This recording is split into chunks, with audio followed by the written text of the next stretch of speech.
What's going on, guys? Welcome to Everything Always. My name's Michael Roman. We have a brand new theory regarding the Fantastic Four, Ant-Man, the Quantum Realm, and how they're going to be introduced into the MCU via Redditor that's actually been making a lot of headway around the internet for the last 2 days, but I'm struggling to figure out why. It may be because there are a couple of things that seem like they could be correct here, but it's actually just a conflation of 3 separate theories we held before Avengers Endgame. Now, incidentally, this subject matter happens to be a great companion to the video we did just a couple days ago on Kang the Conqueror returning as the next villain in the MCU to face both the Fantastic Four and the next iteration of the Avengers, and I'll make sure to link that video at the end of this. But we're going to break this whole thing down, debunk the parts of the theory that need debunking, and then harken on the couple of facts that actually do set a really good base of logic for how to introduce the Fantastic Four into the MCU, retconned through some things that have already happened in Ant-Man, and why it does make sense for the MCU to do this given the original Fantastic Four story and where the Marvel Cinematic Universe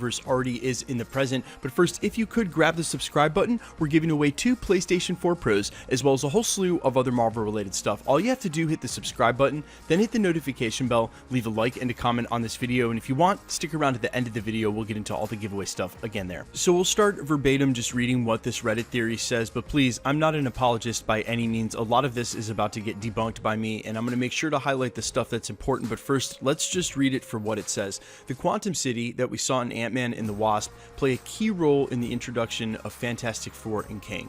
The city, I believe, is Chronopolis, the city of Kang the Conqueror. My theory is that Fantastic Four were stuck in the Quantum Realm during the 1960s when they visited the realm for the first time. They got their superpowers in the End Zone, I'm assuming he means the Negative Zone, a more dangerous part of the Quantum Realm, and then they had to face rulers of the Negative Zone, either Annilihus or Blastar, but they got stuck there in the process. He goes on to say, I believe it wasn't an accident, but a planned act of Kang, who wants Reed Richards for his own selfish reasons, since Reed is the great-great-grandfather of Nathaniel Richards, aka Kang. That's not exactly true, we're going to get to that as well.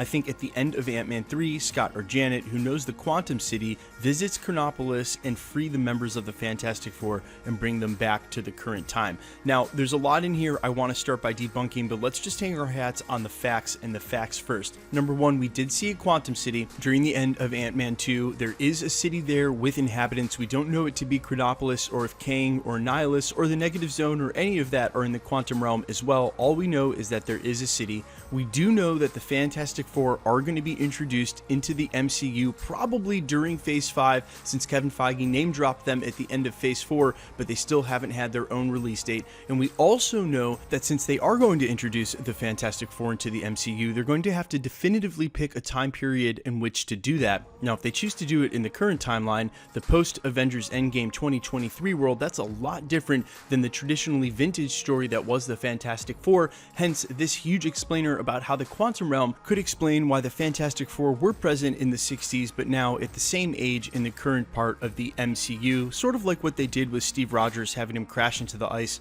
and then thaw out right when they needed him in the later part of the 2000s. 2 reasons this doesn't really make sense. Number 1, when we saw Michelle Pfeiffer's character, she entered the Quantum Realm as a young woman, but then was able to age commensurate at a rate with her partner. When he finally finds her, she's aged significantly. Okay, maybe she wasn't a young woman, but she was a younger woman than she was when found and rescued from the Quantum Realm, meaning that you still age there. And if the Fantastic Four weren't, well, you know, early teens when they entered the Quantum Realm originally, then they would be significantly older when they'd come out during this current timeline, so much so it wouldn't really make sense to introduce 60-year-old Fantastic Four into the MCU. And I don't think there's a single person who thinks there's any chance that Marvel Studios is going to do that. More likely the case, they're going to use deep space exploration, as is normal for the Fantastic Four, to explain the possible time and or age disparity. Quick lesson about time and gravity: if you don't already know this, time is only relative to the gravity that you're in. You can take 2 twins, send one of them into space. The one on Earth will age at the same normal rate, while the one in space won't age at all. That's how you can take a group like the Fantastic Four, set them in the 60s as they were meant to be set, send them into space as is true to their origin story, and then allow them to get their powers not through the Quantum Realm and the general evolution that Michelle Pfeiffer indicated that she went through, but rather being exposed to cosmic rays, again,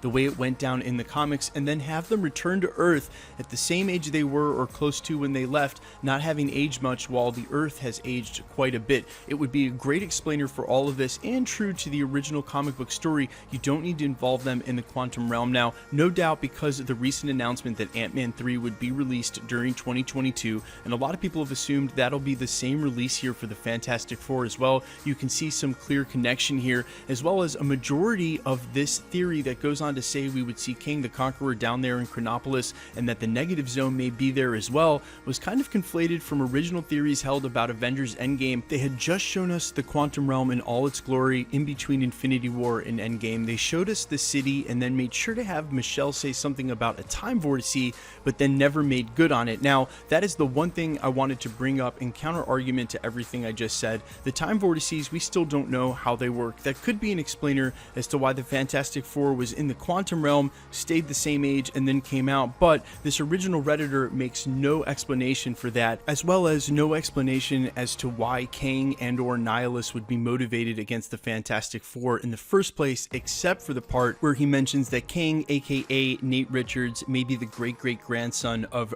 Reed Richards. Rather, it's actually implied he's a distant relative. We don't know how many generations have passed in between, and Kang, aka Immortus, also implies that he may be related to Tony Stark as well. It's not exactly clear because of the 1,000 years distant relationship, but it is implied by some places and even reported as fact in certain Marvel databases that Nate Richards is Kang in at least one iteration, and that connection to the Fantastic Four makes him a prime example of just how messy and uncertain things can get when you start dealing with large quantities of time travel back and forth along the continuum, as well as a prime candidate to cross over and face off not just against the Fantastic Four, but the Avengers as well coming up in the next movie. And like I said, I'll make sure to link my Kang the Conqueror connection to Tony Stark video at the end of this. There are other things he implied in this, such as the quantum realm giving them their powers, Annilihus being in the negative zone that may be there as well, the city possibly being Chronopolis, which is also known as the headquarters for none other than Kang the Conqueror, or even that we could see Blastar, a different villain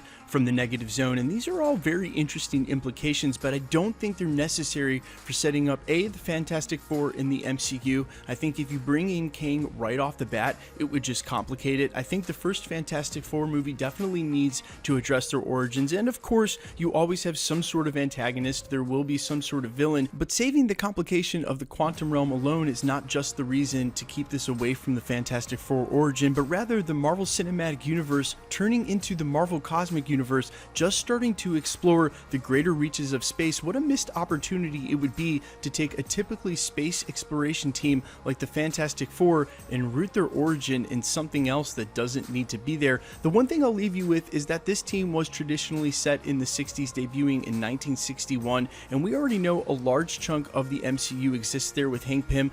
I think there is a chance that they could start there, somehow go into deep space, and then come back, even though a really widely held theory is that when Tony Stark in the beginning of Civil War went ahead and funded that MIT project, that Reed Richards was one of the kids in that room, that he started off the Fantastic Four in complete glory by funding whatever their first project was, and that eventually they would be taking over the Baxter Building, which used to be the Avengers Tower, and before that the Stark Tower. Now, a lot of us thought in Spider-Man Far From Home, conversely, that we would see this had become the Oscorp Tower. We definitely thought that the Sinister Six were on their way, but with the Easter eggs we saw right at the end of the movie, and there were two clear Fantastic Four Easter eggs, which we've covered in depth in this channel, and again, I'll make sure to link that video at the end as well. It definitely looks like the Fantastic Four will be taking over that building, so it could be that over at Marvel Studios, they decide to just start a new team, a young team right now in the current day and age with the current technology, given Wakanda's outreach and all this new alien tech that's been brought to the Earth in the last, I don't know, 10-20 years in the MCU, a couple tutorials from Rocket and Nebula, and maybe a piloting lesson or two from Star-Lord, and they would be ready for deep space exploration on a scale that has not been seen by humankind ever before. If you consider all of this, it may just be in Marvel Studios' best interest to make a nod to a couple of their origin events in the 60s, but set the team in the present. Guys, let me know what you think about all of this. A, the parts of this theory that make sense. B, the parts of this theory that don't make sense. What do you think about it, and what would be the best way to bring the Fantastic Four into the Marvel Cinematic Universe? As a current team that's origin can go as the MCU goes over the next decade, or as a team set in the 60s that has a huge time gap between then and now, some more retcon and sort of prequel stuff like we've gotten from Captain Marvel. I'm all ears on how you think they should do this. My opinion, they should just set the team in the current. I like that MIT founding interesting thing. It could make their connection to Tony Stark, blah, blah, blah. You guys get it. Let me know what you think in the comments, and quickly, let's get into the giveaway stuff before I let you go. We're still giving away 2 PlayStation 4 Pros, the next of which is at the 500,000 subscriber mark. We are headlong into that and should easily hit that by month's end. All you have to do, hit the subscribe button, then hit the notification bell, leave a like and a comment on this video, and it'll automatically enter you to win all the rest of the prizes we're giving away at the channel. Next week, we'll be announcing 2 Infinity Saga limited edition box sets that we got our hands on here at the channel. There'll be some additional rules for a different channel with that, but again, all the same rules will apply here. Leave a comment and a like on the channel. Make sure you're subscribed with notifications on, and because it's truly random, the more videos you like and comment on, the better chance you have of winning. All winners are announced at the end of videos, and if you've missed any of the past winners for DVDs and or PlayStations, all you have to do is go back through the channel. There's PS4 Pro winner in the titles of said videos. Again, it's totally random, so the more videos you like and comment on, the better chance you have of winning. My name's Michael Roman. This is Everything Always, guys. Thanks for checking out the channel, and stick around. We'll be posting again real soon.